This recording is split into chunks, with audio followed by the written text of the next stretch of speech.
On December 30th, 2010, Bobby Farrell, the energetic frontman of Boney M, passed away in Russia. He was found alone in a hotel room in St. Petersburg shortly after a show. At 61 years old, while on tour, Bobby had complained of breathing difficulties both before and after the performance.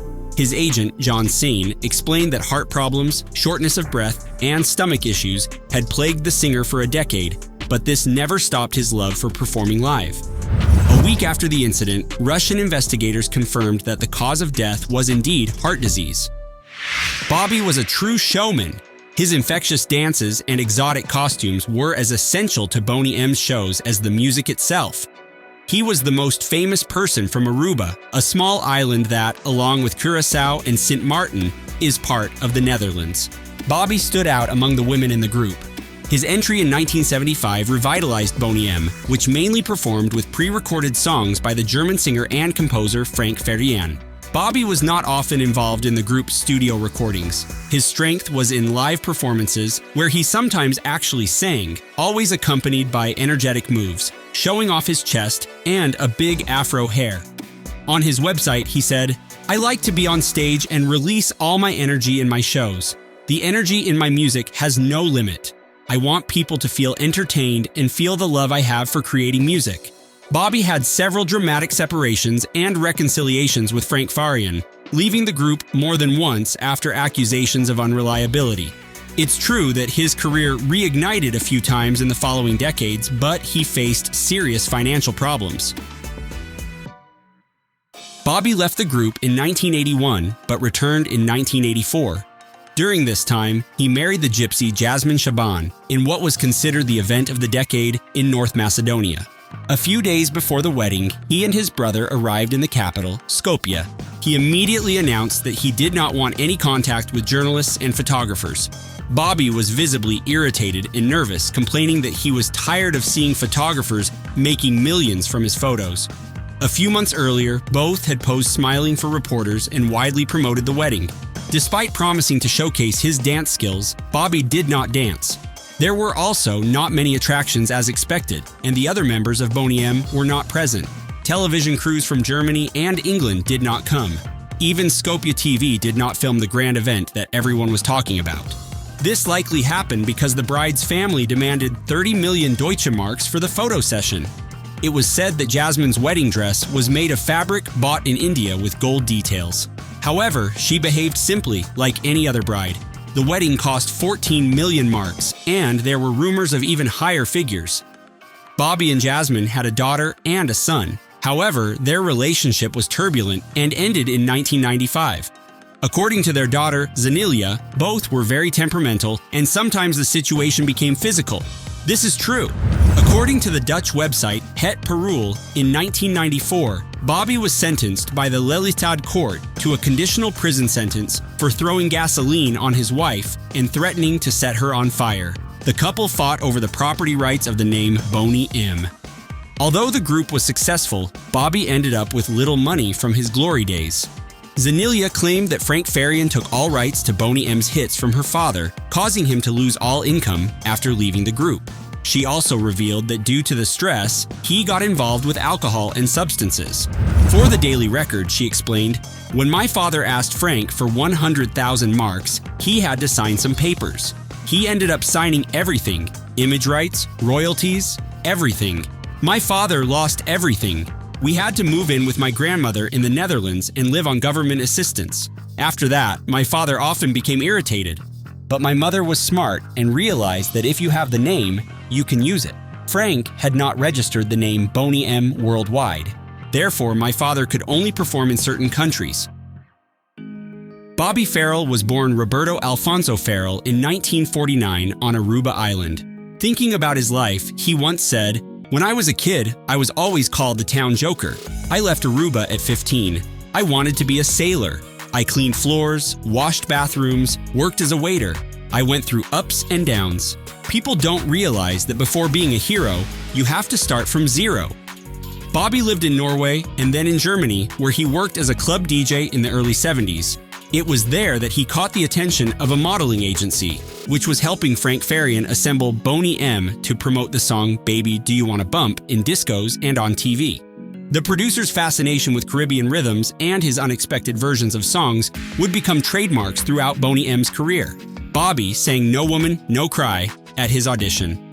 He watched Liz Mitchell recorded Bob Marley's composition, one of the few good tracks from the group's debut album, Take the Heat Off Me from 1976.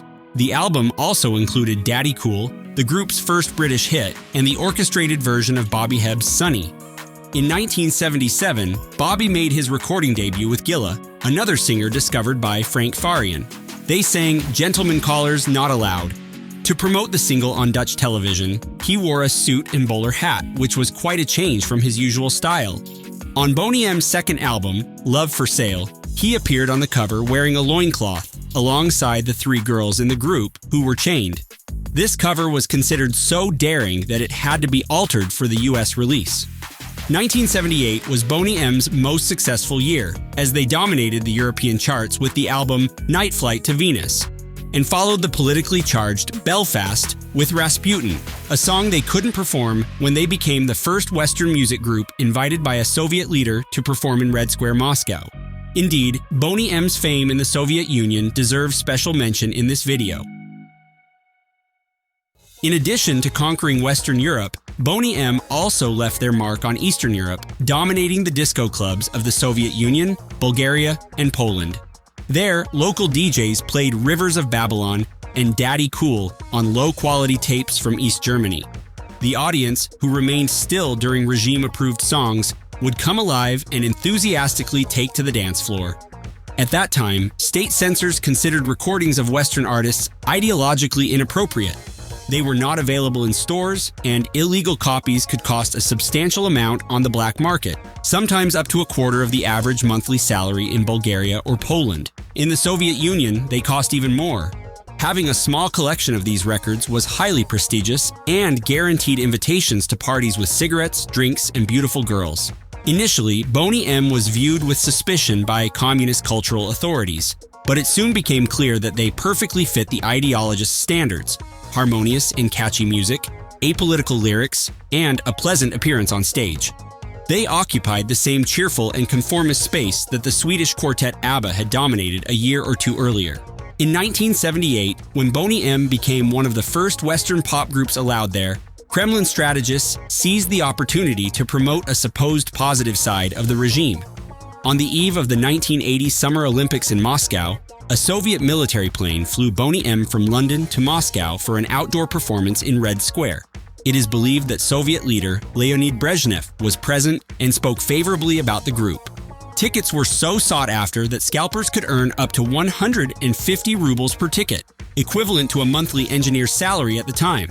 Songs like Rasputin, which referred to the famous Russian mystic Grigory Rasputin as Russia's greatest love machine, were not initially released in the Soviet Union due to their controversial lyrics. The Kremlin also asked Bobby to tone down his erotic moves on stage, a request he promptly complied with. After these demands met, Boney M quickly transformed into superstars throughout the Soviet bloc. In an irony noted by many of his fans, Bobby's death on December 30th occurred on the same day and in the same city as the character in his favorite song, the lover of the Russian queen, Rasputin himself. After the end of Boney M, Bobby tried to pursue a solo career with the song Hoppa Hoppa in 1987, but he soon realized that the Boney M brand had more potential. However, Frank Farian, who owned the rights to the Boney M name, blocked the release of Everybody Wants to Dance Like Josephine Baker, a single the group recorded without him in France in 1989. Since Frank kept most of the Boney M royalties, the four original members, who were still recognized by the public, had to continue performing to make a living. Each formed their own version of the group. Legal battles over the rights to the name continued for years. Bobby secured the rights to Boney M in the Netherlands where he lived, but faced difficulties initially. He struggled to find enough work, lived on welfare in Rotterdam, and even spent a few weeks in prison after attempting to set his wife on fire. In the 2000s, Bobby re-recorded several of Boney M's greatest hits in Italy. In live performances, he wore an afro wig and could still replicate the extravagant dance moves from his glory days in the 70s. He also participated in nostalgia TV shows in France, like Les Années Bonheur, where he enjoyed making jokes about himself. In 2005, Bobby appeared in a Dutch TV commercial dancing to Daddy Cool in a nursing home. He also starred in the music video for Turn on the Music by DJ and producer Roger Sanchez, using his trusty boombox, a bright red outfit, and a wig. His funeral was the occasion that reunited the remaining 3 members of Boney M after many years to read a tribute at the memorial service in Amsterdam. Zanilia stated, "It was great. My father would have been very happy. I even heard rumors that the women are planning to reunite again." She also gave details about Bobby's condition in his final days. Fame takes a toll, and it was both good and bad for him. When I was a child, he was a very funny man and loved his jokes. But at the end of his life, he was a broken man. He was very sick and told me he didn't want to live. Here on the channel, a video about the complete history of Boney M has already been released, including the whereabouts of the other members. If you want to watch it, I will leave it here on the end or in the first pinned comment.